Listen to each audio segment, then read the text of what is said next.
ॐ अज्ञानतिमिरान्धस्य ज्ञानाञ्जनशलाकया चक्षुरुन्मीलितं येन तस्मै श्रीगुरवे नमः। श्रीचैतन्यमनोभीष्टं स्थापितं येन भूतले स्वयं रूपः कदा मह्यं ददाति स्वपदान्तिकं वन्देऽहं श्रीगुरुं श्रीयुतपदकमलं श्रीगुरून् वैष्णवांश्च श्रीरूपं साग्रजातं सहगण रघुनाथान्वितं तं सजीवं साद्वैतं सावधूतं परिजनसहितं कृष्णचैतन्यदेवं श्रीराधा कृष्णपादान् सर्वललिता श्रीविशाखान्विताश्च। जय श्री कृष्ण चैतन्य प्रभु नित्यानंद श्री अद्वैत गदाधरा शिवासादि गौरभक्तवृंद। हरे कृष्ण कृष्ण कृष्ण हरे हरे, हरे राम राम राम हरे हरे। चैतन्य चरितामृत आदि लीला अध्याय 5 श्लोक संख्या 22 का वर्णन हो रहा है। श्रील प्रभुपाद का पurport काफ़ी बड़ा है और 22 नंबर श्लोक जो है ना, इसमें ब्रह्म संहिता का श्लोक लिया है कृष्णदास कविराज गोस्वामी ने। चिंतामणि प्रकर सद्मसुकल्प वृक्ष, ये वाला श्लोक है। तो मैं सीधे परपोर्ट के पास जाती हूँ क्योंकि बहुत लंबा है। कल हमने छोड़ा था 1 और 2 पर पैराग्राफ हो चुका है, तीसरे पैराग्राफ के 3 लाइन के बाद। तो कह रहे हैं श्रील प्रभुपाद कि यहाँ जितनी भी चीज़ें हैं सबका सृजन हुआ है, सबको बनाया गया है, ठीक है।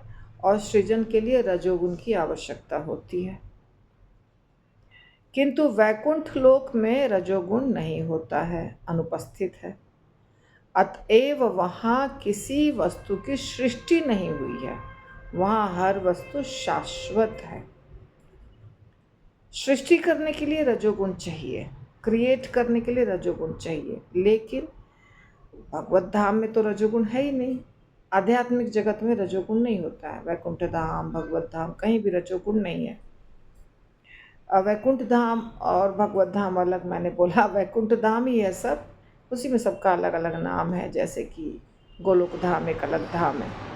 तो वहाँ पे किसी भी चीज़ की सृष्टि नहीं हुई है, वहाँ सब शाश्वत है, ठीक है, यानी कि नित्य है। और चूंकि वहाँ तमोगुण नहीं है, इसलिए संहार भी नहीं होता है, संहार का सवाल ही नहीं उठता है। भौतिक जगत में उपर्युक्त गुणों को विकसित करके मनुष्य हर वस्तु को स्थायी बनाने का प्रयास कर सकता है, किंतु भौतिक जगत में सतोगुण के साथ रजो तथा तमोगुण मिश्रित रहते हैं। इसलिए वैज्ञानिकों के लाख प्रयत्नों के बावजूद भी कोई वस्तु स्थायी नहीं रह सकती। इसलिए हमें इस भौतिक जगत में सच्चित आनंद का कोई अनुभव नहीं है, जबकि वैकुंठ में गुणों की पूर्ण अनुपस्थिति के कारण हर वस्तु सच्चिदानंद है। हर वस्तु बोल सकती है, चल सकती है, सुन सकती है और अनंत काल तक देख सकती है। ऐसी स्थिति होने से देश और काल का भूत, वर्तमान और भविष्य रूप में कोई प्रभाव नहीं होता। फलतः उस माया का प्रभाव भी अनुपस्थित रहता है, जो हमें अधिकाधिक भौतिकतावादी बनने और ईश्वर के साथ अपना संबंध भूलने के लिए प्रेरित करती है। तो प्रभुपाद ने, ऐसे क्या होता है, आप ये सब कुछ सुने होंगे, ऐसा नहीं कि नहीं सुने, कुछ नई बात नहीं है, ये सब प्रभुपाद हमेशा बताते हैं। ठीक से समझना है हर चीज़ को।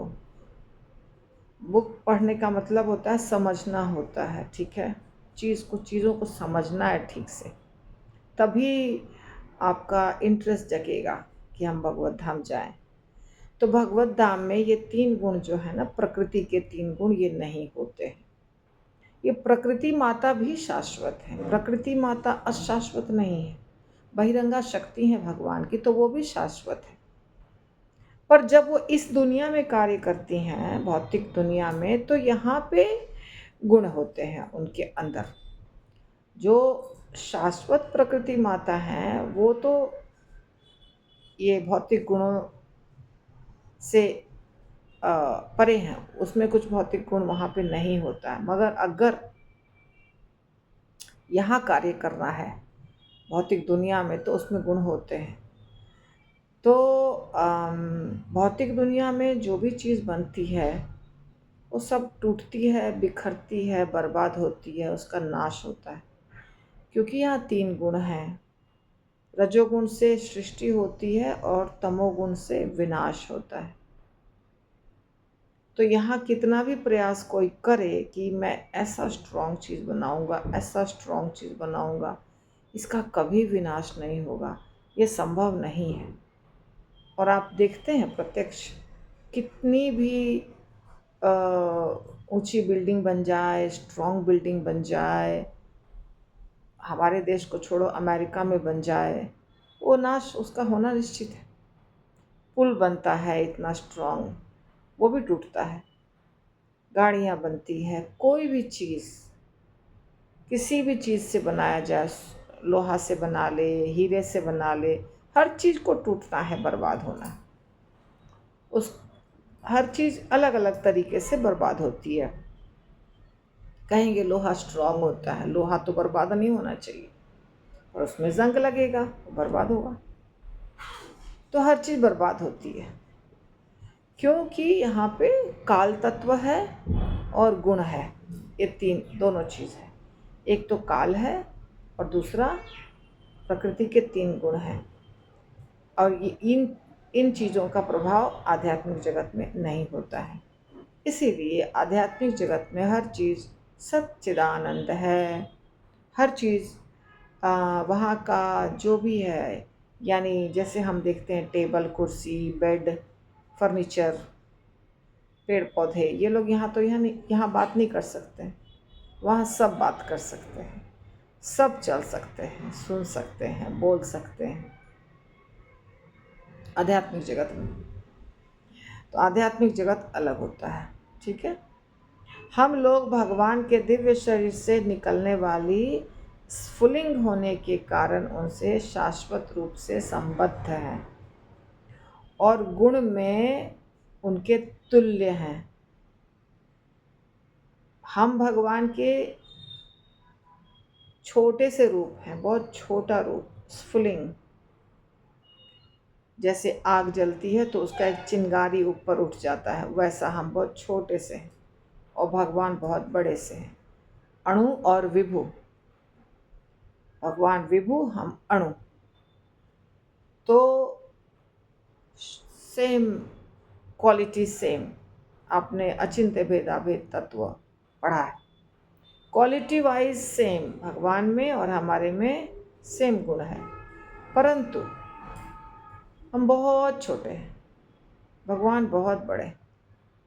तो भौतिक शक्ति आध्यात्मिक स्फुलिंग को आच्छादित किए है, किंतु वैकुंठ लोक में भौतिक आवरण न होने के कारण वहाँ के जीव अपनी पहचान को भूलते नहीं हैं। तो यहाँ पे हम वही हैं और हम जाएंगे आध्यात्मिक जगत कभी। तो भौतिक जगत में 3 गुण होने के कारण, 3 गुण का जो प्रभाव है, जो भौतिक गुण है उसका प्रभाव होने के कारण हम छोटे हैं ना, तो हम भूल जाते हैं, चीज़ों को भूल जाते हैं। हम ये भूल जाते हैं कि हम कौन हैं। हमारे ऊपर बहुत जल्दी असर कर जाती है भौतिक प्रकृति, पर आध्यात्मिक जगत में भौतिक प्रकृति है ही नहीं। इसीलिए वहाँ इसलिए आध्यात्मिक जगत में कोई कुछ नहीं भूलता है, कोई कुछ भी भूल नहीं सकता है, क्योंकि वहाँ पे गुण है ही नहीं, माया नहीं है।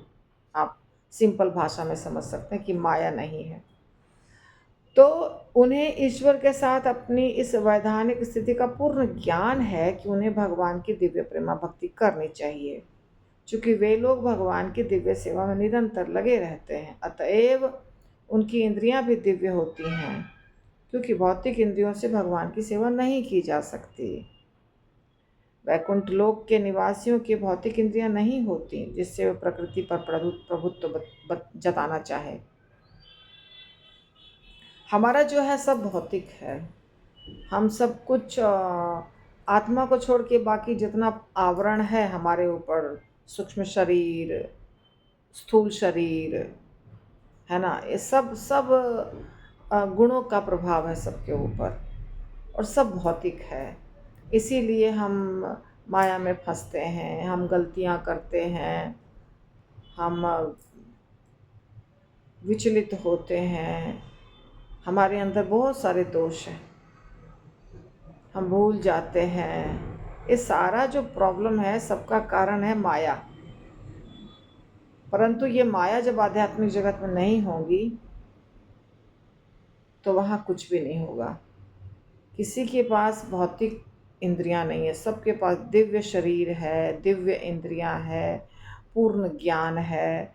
सबको पता है कि मुझे क्या करना है क्या नहीं करना है, इसलिए वहाँ पे कोई समस्या नहीं है। बस वहाँ जाने तक की समस्या है। यहाँ से वहाँ जाने तक की जो जर्नी है, जो तय करना है हमको रास्ता कि कैसे वहाँ जाएं, उतना करना पड़ेगा प्रयास। पर वहाँ जाने के बाद सारी समस्या समाप्त।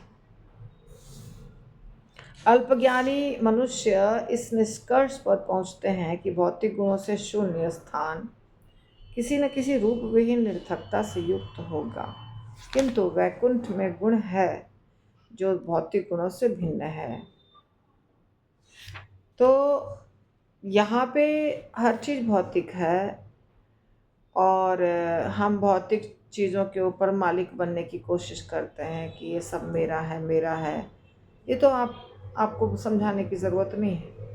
हर व्यक्ति बोलता है ये मेरा है ये मेरा है, तेरा है कोई नहीं बोलता, सब बोलता है मेरा है मेरा है मेरा है। छोटी सी चीज़ जिसका कुछ ज़्यादा महत्व नहीं है, पर वहाँ पर भी ये भावना अंदर में रहती है, मेरा नाम हो जाए, मुझे ये चीज़ मिल जाए, मुझे लोग पहचाने। हर जगह कुछ भी किया है तो मेरा गुणगान हो जाए।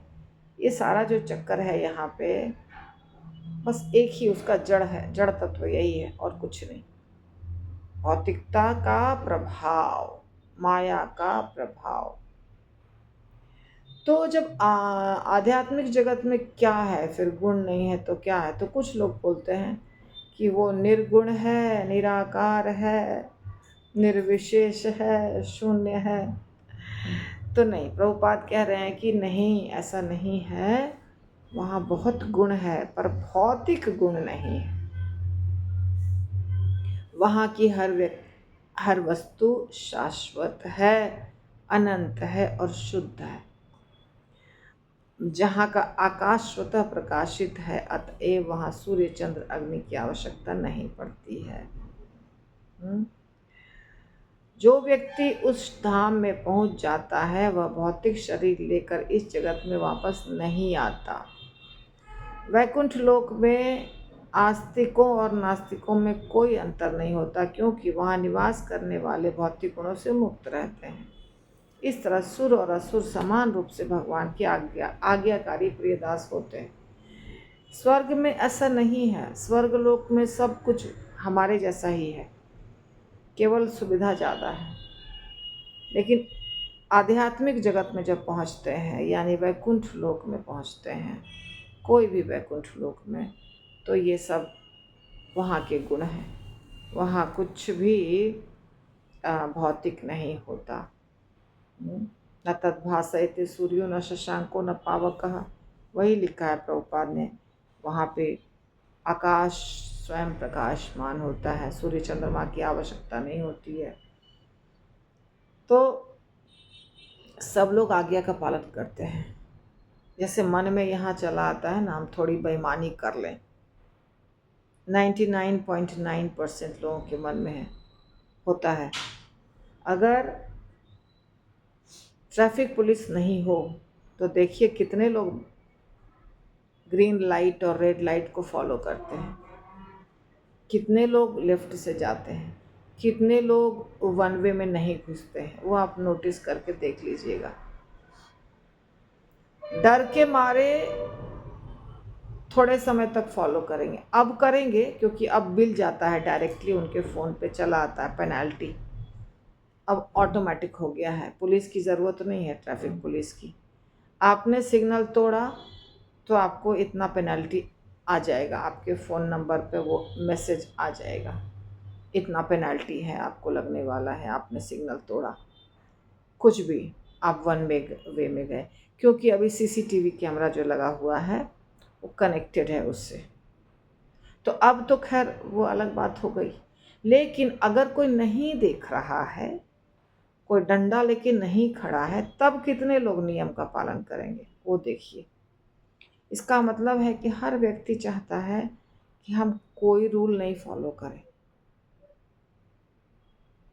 चाहे कहीं भी हो। मंदिर में भी प्रसादम के लाइन में कैसे हम आगे बढ़ जाएं, हमें खड़ा नहीं होना पड़े, लाइन में लगना नहीं पड़े। सब भक्त करते हैं ऐसा। दर्शन में भी हम आगे घुस जाएं, सब करते हैं ऐसा। तो ये स्वभाव जो है ना, ये स्वभाव आध्यात्मिक जगत में नहीं होता है। ये यहीं के लोगों का स्वभाव है, इस भौतिक जगत के लोगों का। प्रकृति पर प्रभुत्व जताना इसी को कहते हैं। तो वैकुंठ लोक के वासियों के शरीर का रंग चमकीला श्यामल होता है, जो भौतिक जगत के गोरे और काले से अधिक मोहक होता है। जब मैं गई थी बद्रीनाथ जी का दर्शन करने, तो बद्रीनाथ जी काले हैं, मतलब एकदम काले जैसा होता है ना कोयला, वैसा काला नहीं। तो मैं ध्यान से दर्शन कर रही थी कि कैसा रंग है भगवान का। तो काला मतलब डार्क कलर होने के कारण अच्छे से दिखाई नहीं दे रहा था, ये समझा रही हूँ। पर फिर भी दर्शन किया तो अद्भुत कलर था, न काला न नीला, मिक्स्ड अजीब टाइप का, और चमकीला, थोड़ा सा शाइनिंग थी उसमें। तो भगवान का जो रंग होता है वो आकर्षक होता है। अब जैसे साधारणतया लोग क्या समझते हैं, काला तो अरे काले लोग तो यहाँ होते हैं, वो तो कोई अच्छे नहीं लगते हैं देखने में। काले या गोरे, यहाँ जो जितने रंग हैं इस दुनिया में, हर जगह के लोगों का अलग अलग रंग है। हमारे देश में ना काला है ठीक से, ना गोरा है ठीक से, बीच बीच में गेहुआ रंग, ज़्यादातर लोगों का गेहुआ रंग है। कुछ लोग कश्मीर के साइड वाले बहुत गोरे हैं, और साउथ इंडिया वाले काफ़ी लोग डार्क कलर के हैं, बीच बीच वाले कलर के हैं। ऐसा हमारे देश में वैरायटी है। पर अगर आप जाते हैं ऑस्ट्रेलिया, अमेरिका, मतलब जो निग्रोज होते हैं उसको छोड़ के बाकी सब गोरे गोरे होंगे। यूके में सब गोरे गोरे होंगे। परंतु ये गोरा और काला, ये जो रंग है, दोनों में से कोई भी आकर्षक नहीं होता है यदि आप, जो यहाँ भगवान का रंग है श्याम वर्ण, ऐसा नहीं है कि यहाँ के मनुष्य को दिखा के बोल सकते हैं कि ऐसा रंग भगवान का है, ऐसा नहीं है। यहाँ पे तो काले से थोड़ा कम काले को बोलते हैं सांवला है, जो कम काला होता है उसको सांवला बोलते हैं, है ना। पर भगवान वैसे नहीं है, भगवान का कलर जो है ब्लूइश है, ग्रेइश है। भगवान का कलर नए बादल के समान है, ऐसा बताया जाता है। मतलब कोशिश करता है व्यक्ति कि हम भौतिक चीज़ों से तुलना करके बता दें, पर भगवान की तुलना कोई भौतिक चीज़ से करके बताया नहीं जा सकता है, ये संभव नहीं है। तो इसलिए क्या कह दिया गया, बहुत मोहक होता है। आध्यात्मिक होने के कारण, ये भगवान का नहीं हो, यहाँ भगवान की बात नहीं हो रही है, वहाँ के वासियों की, वैकुंठ लोक के वासियों। तो वैकुंठ लोक के वासियों का कलर भी वैसा ही होता है, उनका कलर भी यहाँ के लोगों जैसा नहीं होता है, वो भी गोरे और काले के बीच में होता है, अलग अलग ही कलर है। चमकीले बादल में आध्यात्मिक होने के कारण उनके शरीर की समता भौतिक जगत से नहीं हो सकती है। तो बात वही कह रहे हैं, चमकीले बादल में बिजली चमकने से जो सौंदर्य उत्पन्न होता है वैसी उसकी सुंदरता होती है। चमकीले बादल में बिजली चमकने से, बिजली चमकती है जब, तो कैसा रंग होता है, वैसा रंग है। आप बताइए, ये सब कल्पना करके समझना मुश्किल है, इसके लिए तो जाना पड़ेगा वैकुंठ धाम, यहाँ से समझना मुश्किल है, ठीक है ना। तो आज यहीं तक। ग्रंथराज चैतन्य चरतामृत की जय, चैतन्य चरतामृत की जय।